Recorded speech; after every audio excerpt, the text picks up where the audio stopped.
D'après la commission sur le 11 septembre, l'avion qui est apparu à proximité de Washington et qui est allé percuter le Pentagone était le vol American 77, le même avion qui avait disparu des radars aux confins ouest de la Virginie 1 heure plus tôt.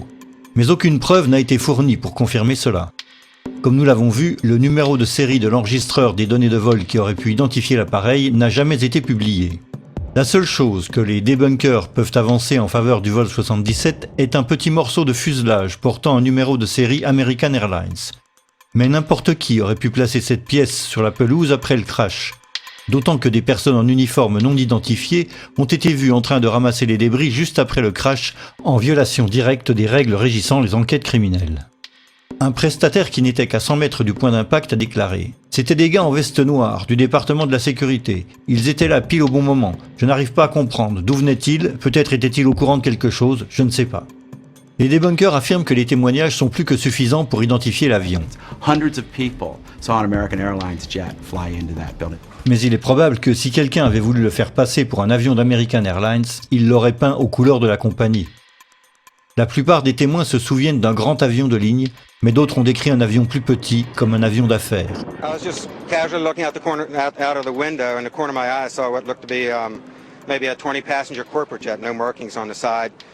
From my office, I was able to see a white jet, like a Gulfstream type commuter jet, I guess. Omar, you say this was a smaller plane, 10 to 15 passengers maybe? No es muy grande. No es muy grande. It's not like too big, it's just... ¿Tú sabes los aviones comerciales? It's like business aircraft. Like a business jet? Yeah. It looked like a commuter plane, 2 engine, come down from the south, real low, proceed right on and crashed right into the Pentagon. And are you fairly sure that it was what we sometimes describe and recognize as a small commuter plane? Yes, it was. À eux seuls, les récits des témoins ne permettent pas d'établir le type exact de l'appareil.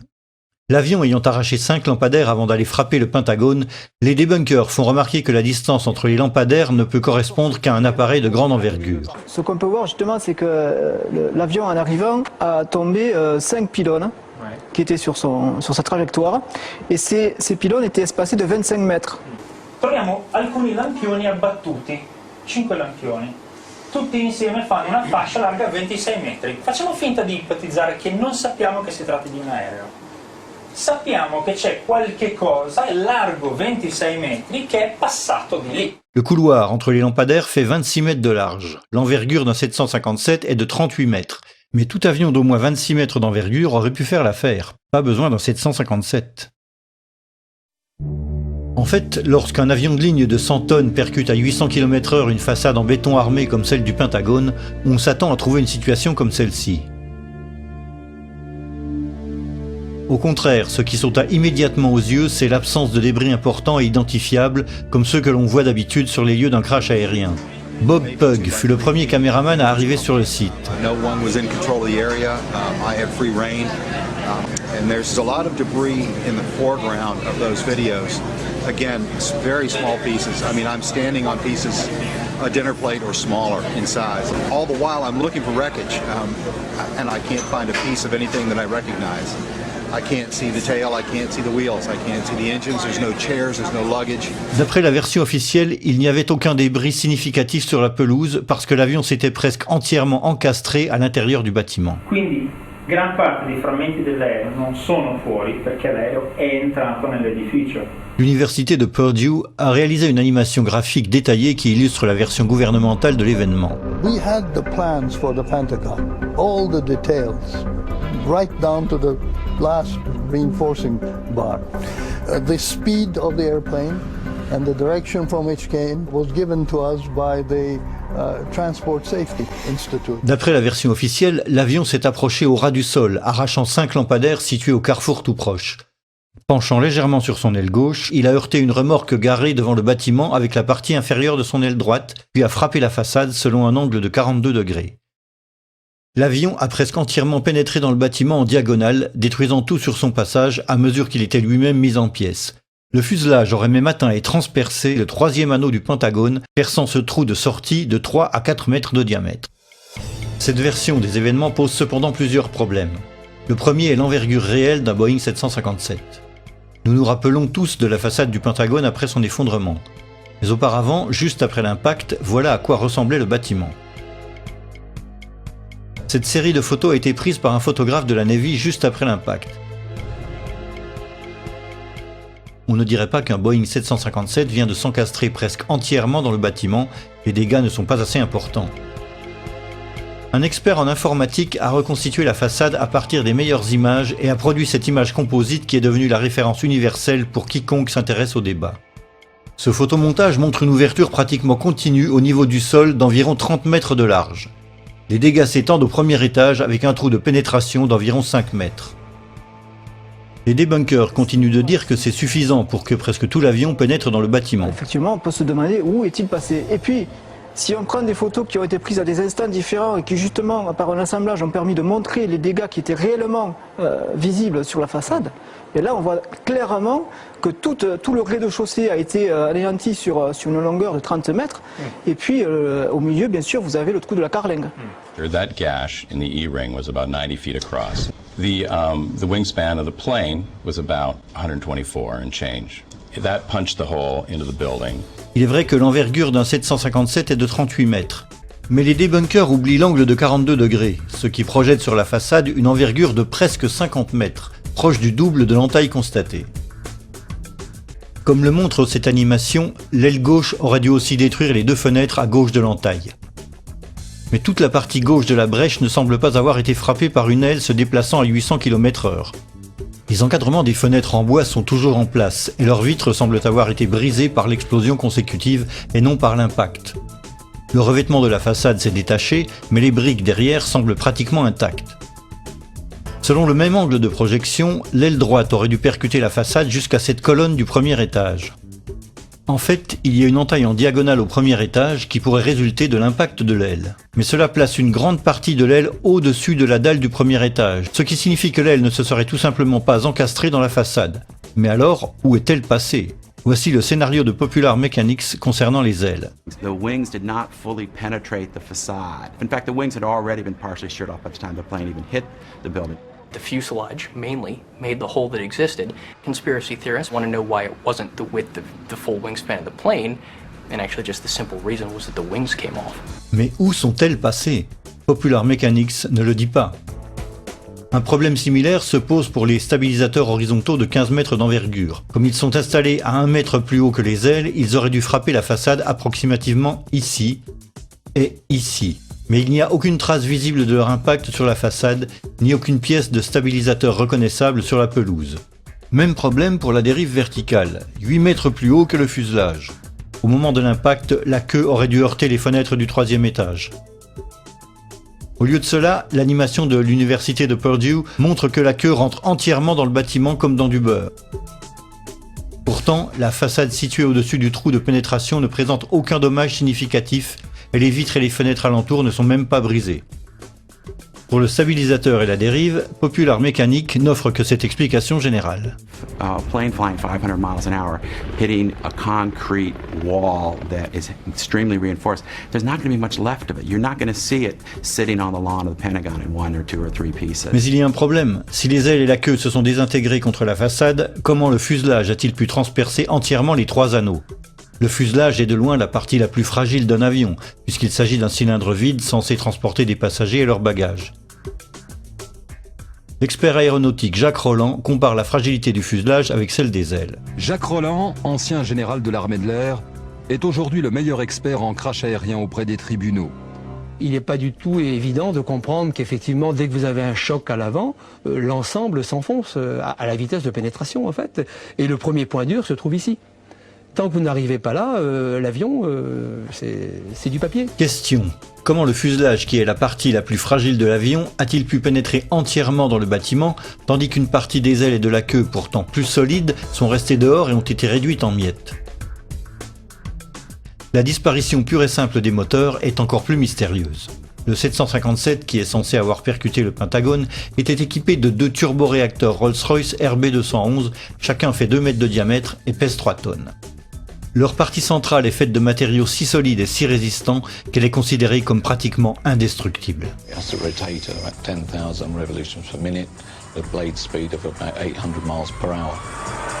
To operate at around 1700 degrees, They're designed not to melt. Quali sono le parti che non vengono distrutte, che non si squagliano per il calore?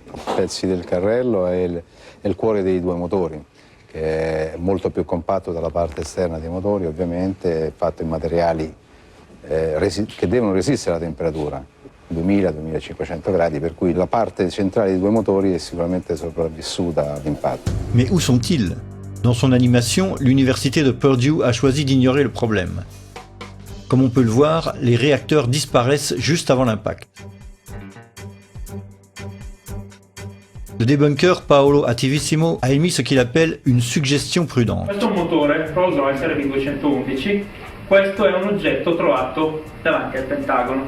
Quando dicevo prima, probabilmente i motori non sono completamente entrati, questo oggetto è di forma compatibile. Faccio il prudente, dico semplicemente che è di forma compatibile. Mais ce rotor peut provenir de n'importe quel moteur.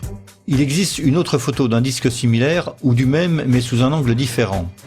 Et puis, il y a cette partie de moteur retrouvée à l'intérieur du bâtiment. Mais nous ne cherchons pas de petits débris, nous cherchons 2 pièces de plus de 3 tonnes en acier et en titane et qui après l'accident devraient ressembler à ceci, ceci ou encore ceci. De fait, si le Pentagone avait été percuté par un Boeing 757, les 2 réacteurs auraient percuté la façade à cet endroit, sous chaque aile. Ils auraient pénétré dans le bâtiment selon une trajectoire parallèle au fuselage, creusant un sillon bien plus dévastateur que le reste de l'avion. È un proiettile simile il motore? Sì, sicuramente sì. Può essere tranquillamente un proiettile. Lanciato a 800 km/h, la struttura viaggia e non si ferma al minimo ostacolo. Pourtant, on ne retrouve aucun moteur près du trou de sortie, ni aucun trou pouvant avoir été causé par ces réacteurs. Question. Pouvez-vous expliquer ce qui est arrivé aux parties centrales des 2 réacteurs constitués de matériaux pratiquement indestructibles? Enfin, une chose encore plus mystérieuse, le trou de sortie. Officiellement, c'est le fuselage de l'avion qui a percé ce trou dans le 2e mur du 3e anneau, appelé l'anneau C. Le 15 septembre 2001, le directeur du programme de rénovation du Pentagone a déclaré « L'avion a traversé les anneaux E, D et C. Le nez a endommagé le mur intérieur jusqu'à l'allée AE. L'allée AE est la cour intérieure qui sépare l'anneau C de l'anneau B. » Mais comment le fuselage a-t-il pu se frayer un passage jusqu'à l'anneau C? Un aereo che pesa 120 tonnellate, lanciato a 800 km/h, impatta una facciata, la trapassa. Nel trapassarla viene tritato dalle colonne che ci sono in mezzo, a mo' di grattugia, se mi passate questo termine, e alla fine quel che rimane sono solo frammenti molto piccoli. Quel poco che rimane in fondo arriva dall'altra parte. Si le fuselage n'est qu'un cylindre et qu'il a été taillé et haché menu par les colonnes, comment a-t-il pu conserver sa forme parfaitement circulaire et aller percer le mur de cette façon? C'est là que les explications des débunkers deviennent absolument fascinantes. The mass of the plane penetrated the building with enormous energy and continued into the building in a state almost more like a liquid than a solid. Then encountered reinforced concrete columns 2 feet thick, so the aircraft was flying through a forest of columns. The plane became almost like an artillery shell or a tank round. What actually came out, it was a circular ball of fire, which is how fire goes when it moves. That's why it has a perfectly round shape. By this time, there was an avalanche of debris that was moving as a single mass, much as in an avalanche of snow. Qu'il se soit transformé en masse liquide, en boule de feu ou en avalanche de neige, toutes ces explications sont purement et simplement contredites par le rapport de 2003 rédigé par l'Association américaine des ingénieurs en génie civil et intitulé Pentagon Building Performance Report. Pour décrire le comportement des colonnes du rez-de-chaussée, le rapport explique que les colonnes 3G, 3H, 3J et 5J étaient endommagées mais encore en place, bien que sur la trajectoire directe du fuselage. Il est très peu probable qu'à ce stade de la progression, une partie significative du fuselage ait pu conserver l'intégrité de sa structure. Celle-ci a certainement été détruite avant même d'avoir parcouru une distance équivalente à sa longueur. L'avion mesure 47 mètres, soit environ la moitié de la distance entre la façade et le trou de sortie.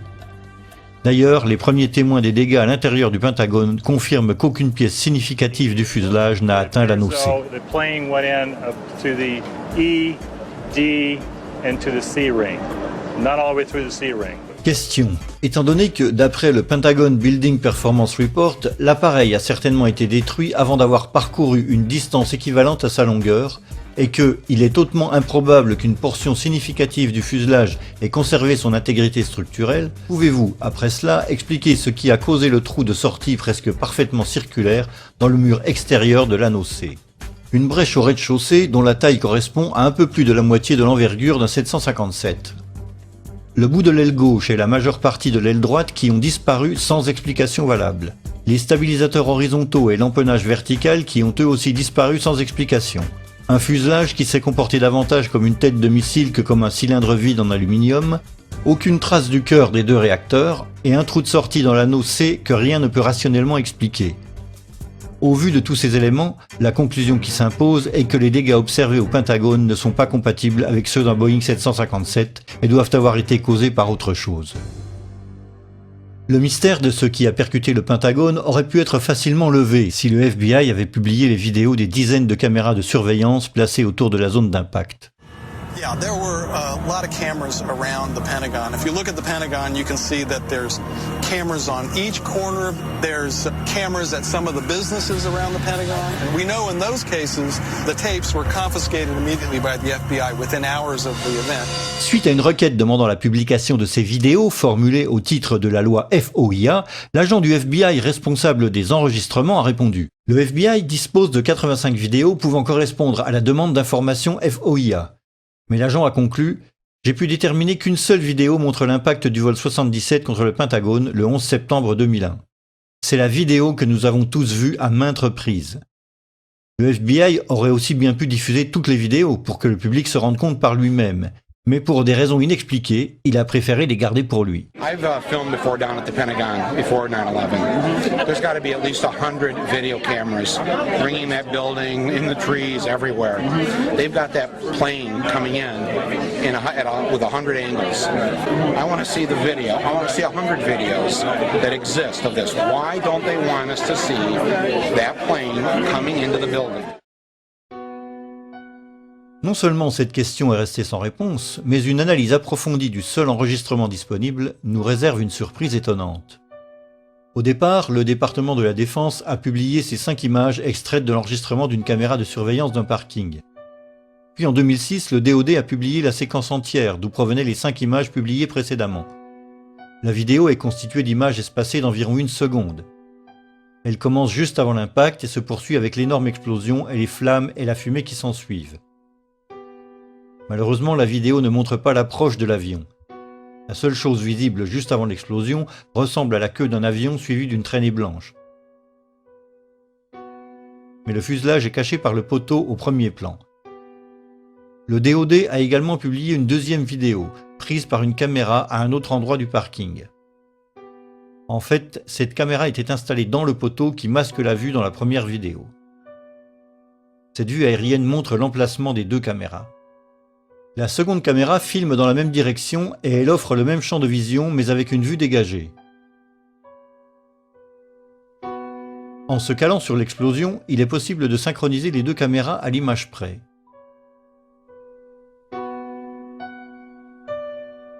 Si l'on synchronise les 2 ensembles d'images, on remarque que la seconde vidéo débute plus tôt que la première et que la première dure plus longtemps.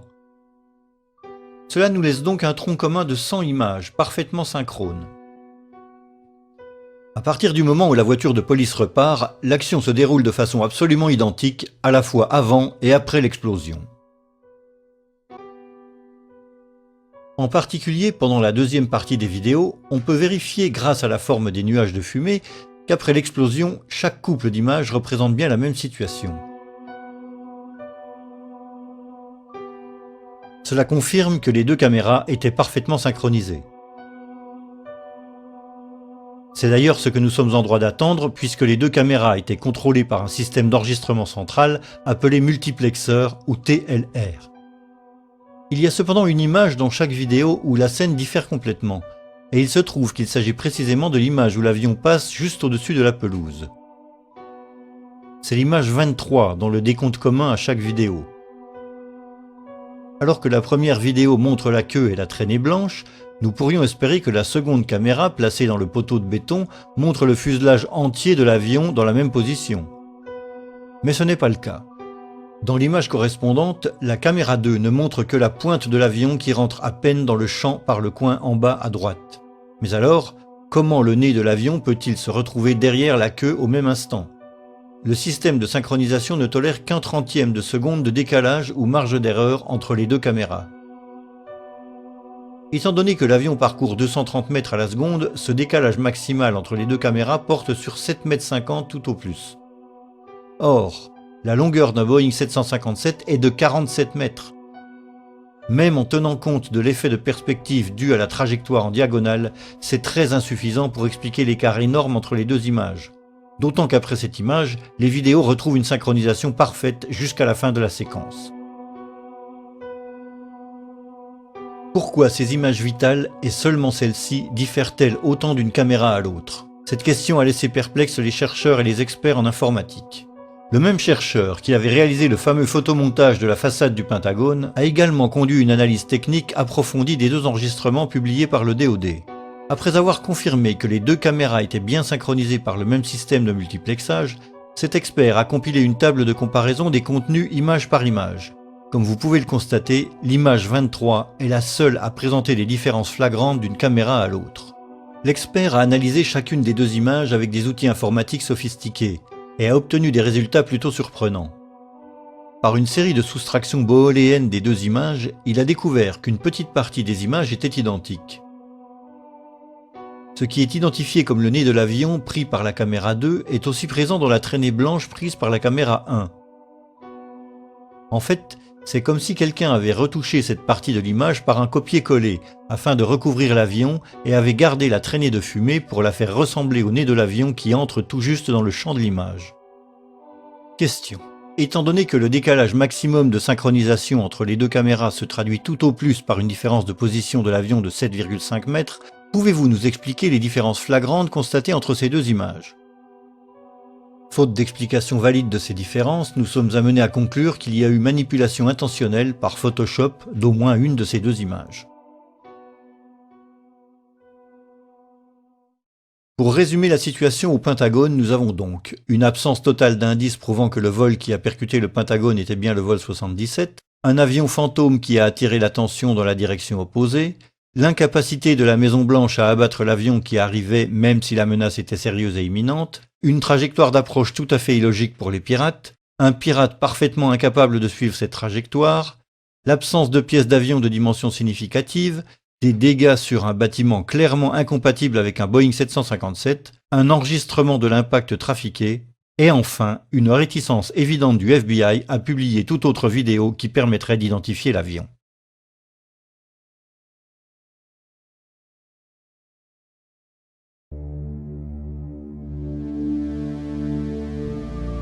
Toute la problématique du vol 93 peut se résumer à une seule question. Si vous étiez passé par là et que quelqu'un vous ait dit qu'un Boeing 757 venait juste de s'écraser à cet endroit et que le trou dans le sol avait absorbé les 100 tonnes de l'avion, l'auriez-vous cru ou pas? C'est la situation déconcertante dans laquelle se sont retrouvés les habitants de Shanksville en arrivant sur place. We drove back that road, and where the road ended, that's where the plane was. And I mean, you know, the only thing I could tell, you know, I get out, you know, like I said, I heard this thing, you know, I felt the explosion, saw the fireball, and I get up there and I'm thinking, where is it? You know, just debris, pieces, small pieces of debris, and you know, the trees were singed and burning, it was just smoldering. Nothing. It was just little pieces. There was nothing to actually, like a door or window or anything. You couldn't really, it was just little pieces of shrapnel everywhere. What's that right there? Over in here. Les journalistes télé ont eux aussi été stupéfaits quand on leur a dit qu'un avion venait de s'écraser à cet endroit.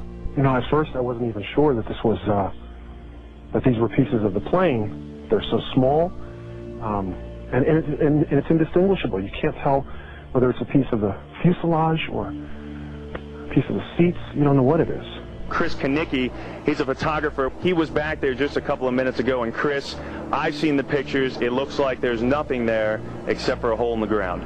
Basically, that's right. From where we could see, there wasn't much left. Any large pieces of debris at all? No, there was nothing that you could distinguish that a plane had crashed there. It's really all you see is a large crater in the ground and just tiny, tiny bits of debris. Alert also went out to Somerset County Coroner Wallace Miller. He hurried to the scene, an abandoned strip mine. When he arrived, He couldn't believe his eyes. It looked like someone had gouged about a 10-foot wide, 10-foot deep trough through the strip mine area. But when you looked in, it was just covered with dirt. There was nothing there that you could really say it was an airplane. Dennis Roddy était rédacteur en chef de la Gazette de Pittsburgh. Airplane debris? Nothing I could identify. Mais le plus étonné de tous fut peut-être Ernie Stull, le maire de Shanksville. Ja, mein Schwager und ein guter Freund von mir waren die Ersten hier. Sie haben in Shanksville an einer Straßenecke gestanden und sich unterhalten. Ihr Wagen stand gleich in der Nähe und so waren sie die Ersten hier. Dann kam erst die Feuerwehr. Alle waren wie vor den Kopf gestoßen, weil sie zu einem Flugzeugabsturz gerufen wurden. Aber da war kein Flugzeug. Kein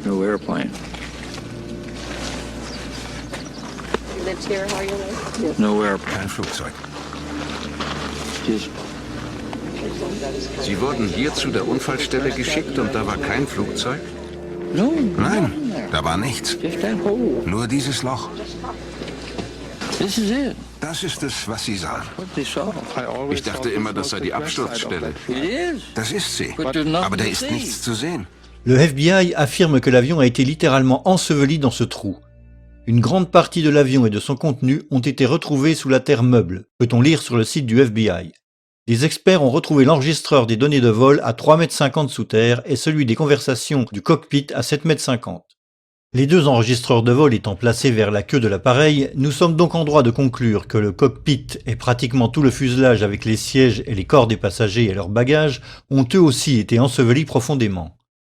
Les seuls que cette explication ne dérange pas sont les débunkers. We have this idea that when planes crash, they crack in half and there's this dramatic burned wreckage. That's what happens when planes crash at very low speeds, usually on approach or takeoff from an airport.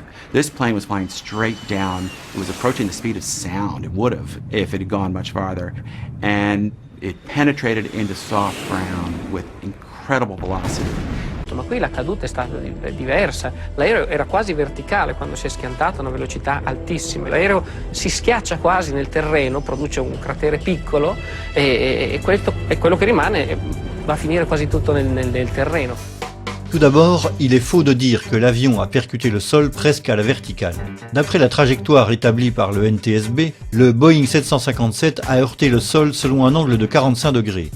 Ce fait à lui seul ôte le caractère exceptionnel que les débunkers prêtent à ce crash.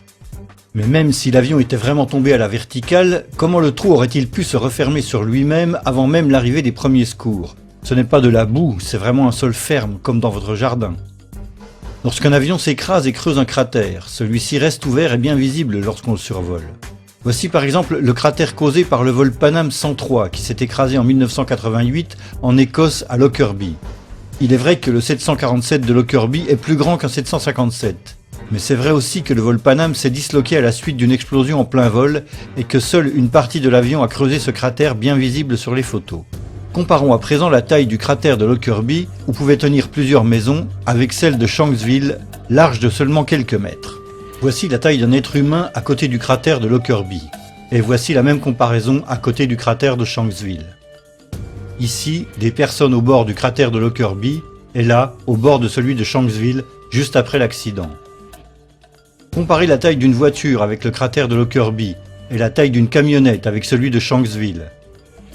Ceci est le plus gros morceau du Boeing 747 de la Pan Am retrouvé à Lockerbie. Il s'agit de la moitié de l'avant du fuselage, il y a même une partie du cockpit.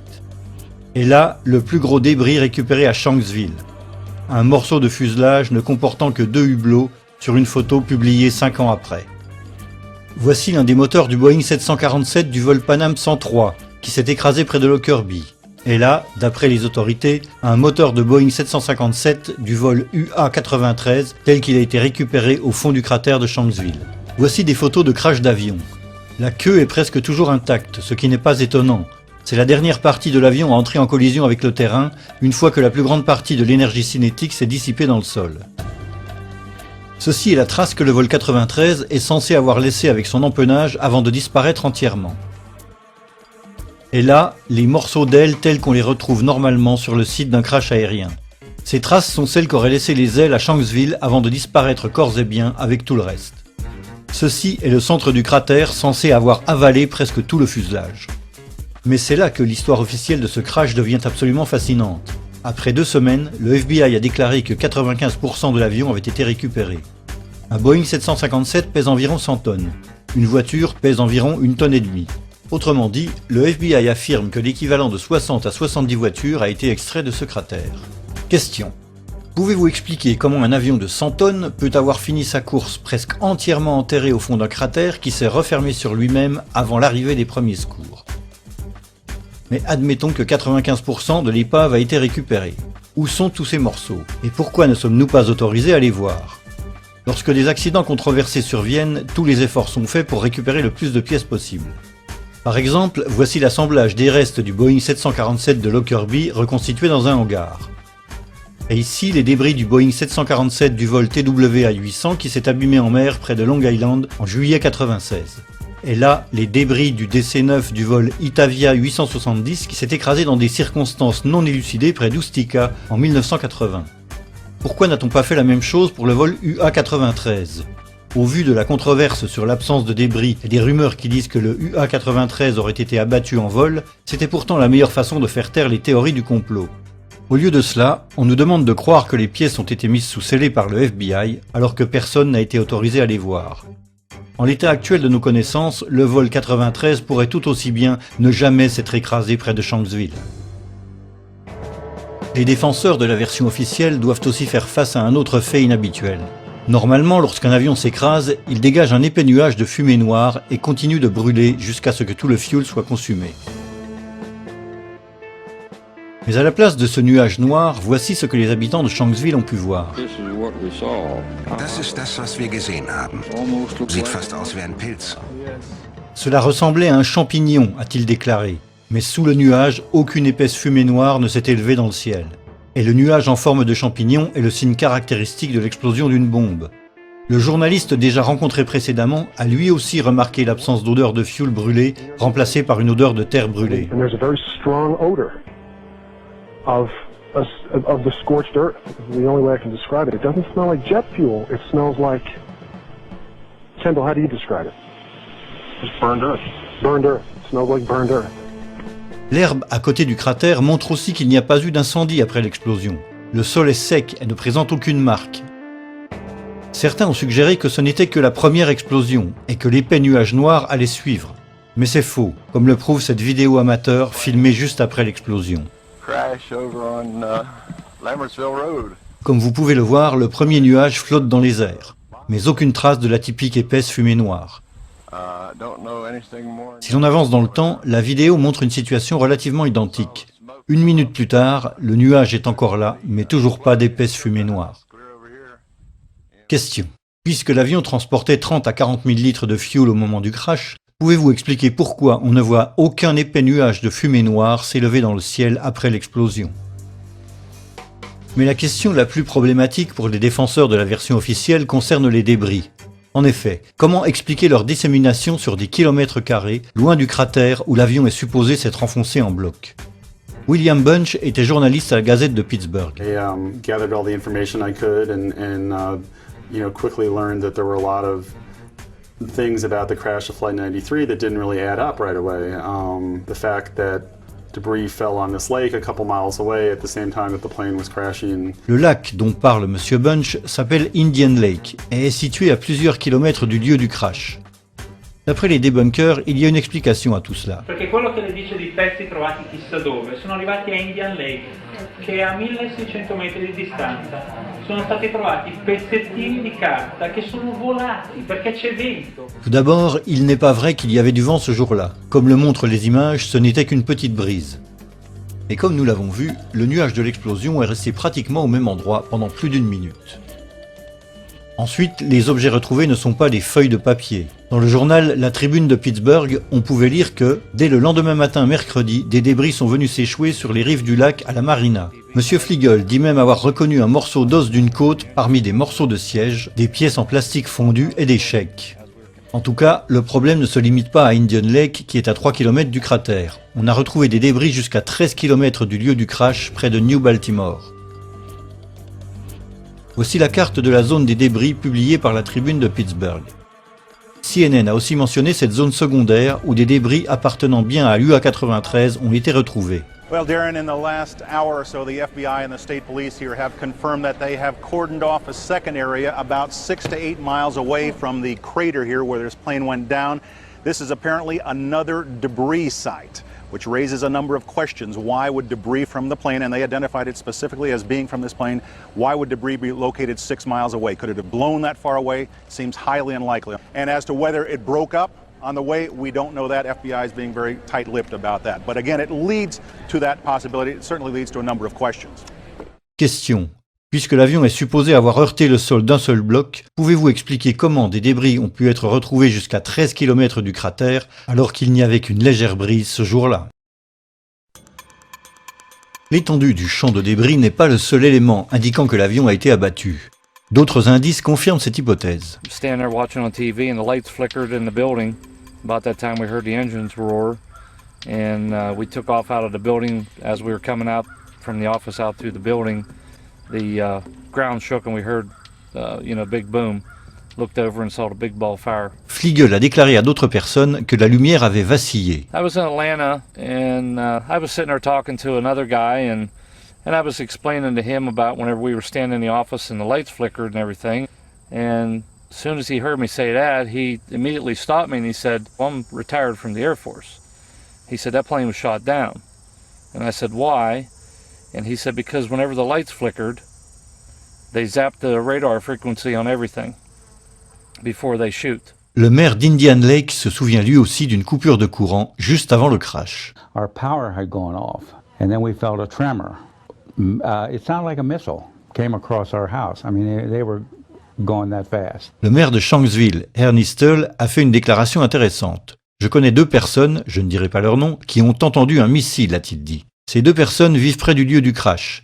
L'un d'eux a fait le Vietnam et dit qu'il connaît le son d'un missile. Et ce jour-là, il en a entendu un. Mais qui pourrait avoir abattu cet avion? À ce jour, aucun témoin n'a vu des avions de chasse dans la zone du vol 93 au moment du crash. Pourtant, certains témoins ont vu un petit avion blanc non identifié passer au-dessus de la zone de crash juste avant la catastrophe. I was just driving along here, it was a beautiful day, had my window open, had this stereo on, and when I got up here almost to the stop sign, this small white plane, at the time that's what I thought it was, went over top of me. It was so smooth and it just glided right over me just like that. And then I ducked, and when I looked up again, then it just banked to the right and went over and went down behind those trees. Something caught my eye, and here was a white plane, and it was coming from the crash site area. Les débunkers persistent à dire que cet avion blanc n'était qu'un avion d'affaires envoyé sur place par les contrôleurs aériens pour qu'ils jettent un œil sur la zone où le vol UA-93 avait disparu de leur radar. There was in fact a little white jet that was seen in the area after Flight 93 crashed. A number of witnesses saw it. It was a little Dassault Falcon corporate jet that was flying to a nearby airport.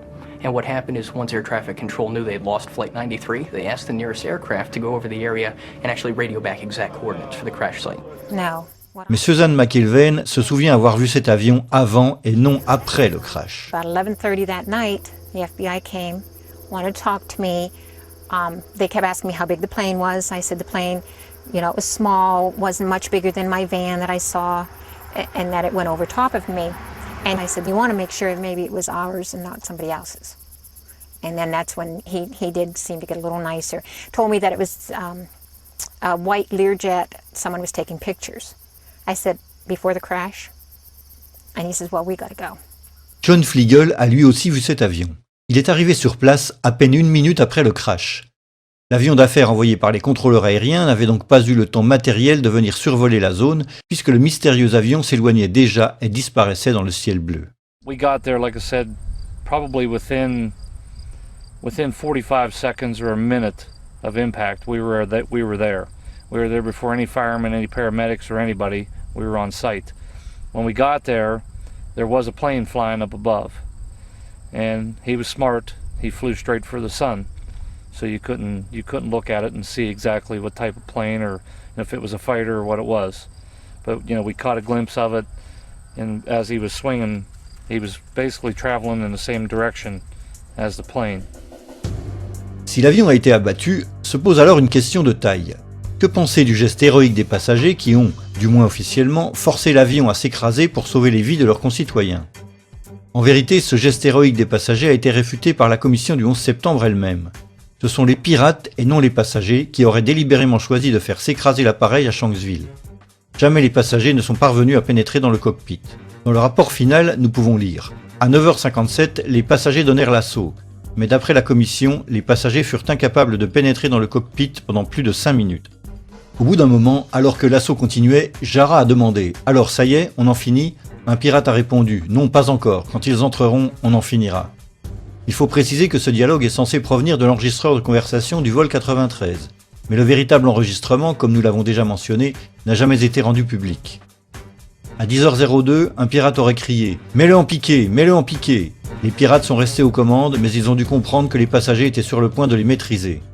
L'appareil a piqué du nez, le manche a poussé violemment à droite, l'avion est passé sur le dos et l'un des pirates a crié « Allah est grand, Allah est grand !»